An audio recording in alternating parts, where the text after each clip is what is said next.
বন্ধুরা এই ছেলেটি বাড়িতে এসে তার স্ত্রীকে ডেকে বলে, আজ আমি স্যালারি পেয়েছি তাই তোমার জন্য একটি সোনার আংটি নিয়ে এসেছি। তখন তার স্ত্রী বলে, আরে তোমাকে তো ডায়মন্ডের আংটি আনতে বলেছি। তার স্বামী বলে, পরের বার তোমাকে ডায়মন্ডের আংটি নিয়ে দেবো। এই বলে সে ওয়াশরুমে চলে যায়। এবার তার শাশুড়ি আংটি দেখতে চাইলে তাকে বলে, তোমার দেখার দরকার নেই, তুমি খাবার নিয়ে এসো। এবার ছেলেটির মা দেখে টেবিলের উপরে একটি ডায়মন্ডের আংটি। তখন তার ছেলে এসে বলে, মা এটা তোমার জন্য। মা বলে, বাবা এটা তো বৌমা চেয়েছিল। ছেলে বলে, মা তুমি আমার লেখাপড়া করাতে গিয়ে কত তোমার সোনার গয়নাগুলো বিক্রি করে ফেলেছো, আর আমার জন্য তুমি কতই না কষ্ট পেয়েছো। তাই আমার প্রথম স্যালারি দিয়ে আমার মায়ের জন্য ডায়মন্ডের আংটি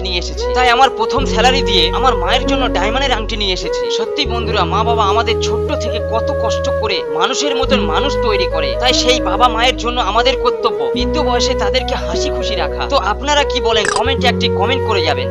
বন্ধুরা এই মেয়েটি বয়ফ্রেন্ডের সঙ্গে কফি খেতে যাচ্ছিল, আর তখন এই লোকটির সঙ্গে ধাক্কা লাগে। তখন মেয়েটি বলে, আরে তুমি এখানে। তখন এই ছেলেটি মেয়েটিকে বলে, আরে ইনি কে? লোকটি বলে, আমরা দুজনে ফ্রেন্ড, একই